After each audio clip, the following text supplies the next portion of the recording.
સેસના radar પર અત્યારે કયા સ્ટોક્સ છે, કયા સેક્ટર્સ છે, આ બધા પર આપણે માહિતી જાણી લઈએ. સહયોગી આરતી મહેતા આપણી સાથે જોડાઈ ગયા છે. આરતી, ગુડ મોર્નિંગ અગેન. કયા સ્ટોક્સ છે, સેક્ટર્સ છે જે બ્રોકરેજ હાઉસીસના રડાર પર છે?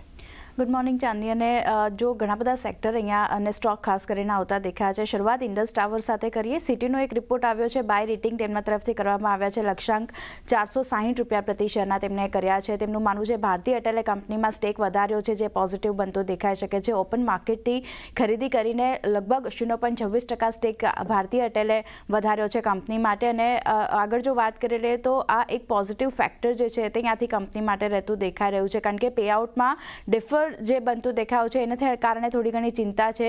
સ્ટોકમાં કરેક્શન આપણે એને લીધે જોઈ રહ્યા છે, પણ ભારતીય એરટેલે જે સ્ટેક વધાર્યું છે એને કારણે કોન્ફિડન્સ અને જે ડાઉનસાઇડ છે તે અહીંયાથી લિમિટેડ લાગી રહી છે, એટલે ફોકસ રાખવાનું રહેશે. રિસ્ક રિવોર્ડ હવે અહીંયાથી આકર્ષક લાગી રહ્યા છે, તો ખાસ કરીને ઇન્ડસ ટાવર ફોકસમાં રાખવાનું રહેશે. નેક્સ્ટ કાઉન્ટર ઓલા ઇલેક્ટ્રિકનું છે. ગોલ્ડમેન સેચ તરફથી બાય રેટિંગ તેમના તરફથી આપવામાં આવ્યા છે. લક્ષ્યાંકની વાત કરી લઈએ તો 72ના લક્ષ્યાંક તેમના તરફથી કરવામાં આવ્યા છે. તેઓ કહી રહ્યા છે કે જેન 3 સ્કૂટર પ્લેટફોર્મ જે લોન્ચ કરવામાં આવ્યું છે એને કારણે ફોકસ બની રહ્યું છે. સારી સર્વિસના કારણે ખાસ કરીને ફાયદો થતો દેખાઈ રહ્યો છે. અને ભારતમાં ઇલેક્ટ્રિક ટુ વ્હીલરમાં ખાસ કરીને કંપનીનો માર્કેટ શેર આગળ વધતો જોવા મળશે. હવે ફોકસ ખાસ કરીને કંપનીનું જે શિફ્ટ થઈ રહ્યું છે તે 5 ગીગાવોલ્ટ ઇન હાઉસ સેલ ઉત્પાદન કરવા પર ફોકસ શિફ્ટ થતું દેખાઈ રહ્યું છે. તો એક પોઝિટિવ રિપોર્ટ છે ઓલા ઇલેક્ટ્રિક માટે, ધ્યાન રાખવાનું રહેશે.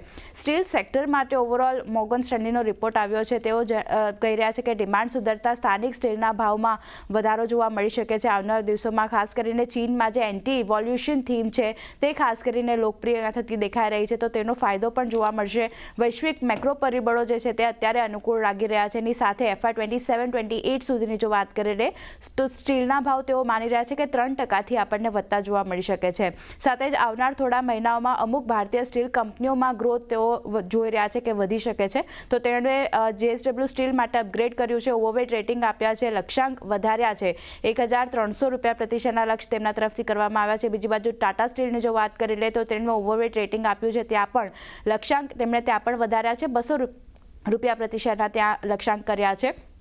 સેલની જો વાત કરી લે તો ત્યાં પણ તેમણે ઇક્વલ વેટ કોલ આપ્યો છે, લક્ષ્યાંક વધારીને ₹140 પ્રતિ શેર કર્યા છે. અને ખાસ કરીને જિંદાલ સ્ટીલ પર વાત કરી લે તો ઇક્વલ વેટ રેટિંગ આપ્યું છે, લક્ષ્યાંક વધારી ₹1,150 પ્રતિ શેર. તો ખાસ કરીને સ્ટીલ કંપનીઓ આજે ફરી એકવાર ફોકસમાં આપતી જોવા મળી શકે છે. પોઝિટિવ રિપોર્ટ આવ્યો છે. સ્વિગીની જો વાત કરી લે તો અહીંયા નોમુરાનો રિપોર્ટ આવ્યો છે. બાય રેટિંગ તેમના તરફથી કરવામાં આવ્યું છે. લક્ષ્યાંક ₹550 પ્રતિ શેરના તેમના કર્યા છે. તેઓ કહી રહ્યા છે કે ફૂડ ડિલિવરી બિઝનેસમાં સતત પ્રોફિટ કંપની બતાવી રહી છે. ક્વિક કોમર્સ થોડોક પડકાર છે કોમ્પિટિશન હોવાને લીધે, પણ નફો જે છે તે આગળ જતા આપણને વધતો જોવા મળી શકે છે. ખાસ કરીને ક્વિક કોમર્સની જો વાત કરી લે તો એના સ્કેલિંગ માટે કંપની પાસે પૂરતું ભંડોળ છે, તે અહીંયા વધારો જોવા મળી શકે છે. એટલે સ્વિગી માટે એક પોઝિટિવ રિપોર્ટ છે, ધ્યાન રાખવાનું રહેશે. નેક્સ્ટ ઇટરનલ માટે પણ નોમુરાનો રિપોર્ટ આવ્યો છે. બાય રેટિંગ તેમના તરફથી કરવામાં આવ્યો છે. તેઓ કહી રહ્યા છે ₹370 પ્રતિ શેરના લક્ષ્ય ત્યાં આપી રહ્યા છે. તેઓ કહી રહ્યા છે કે ફૂડ ડિલિવરી બિઝનેસમાં સ્થિર ગ્રોથ છે, નફામાં સુધારો જોવા મળતો દેખાઈ શકે છે. ક્વિક કોમર્સમાં FD અને QCમાં સ્પર્ધાથી ખાસ કરીને સ્લોડાઉનની ચિંતા છે, તેમ છતાં માર્જિન કોન્ટ્રીબ્યુશન છે તે બોટમિંગ આઉટ થતા દેખાઈ રહ્યા છે. સાથે જ એટલે એક ફોકસ જે છે તે ઇટરનલ પર પણ રાખવાનું રહેશે. તો ઘણા બધા સેક્ટર અને કાઉન્ટર ખાસ કરીને જ્યાં એક બ્રોકરેજ રિપોર્ટ પોઝિટિવ આવ્યા છે, બધા પર નજર રહેશે. બધા સ્ટોક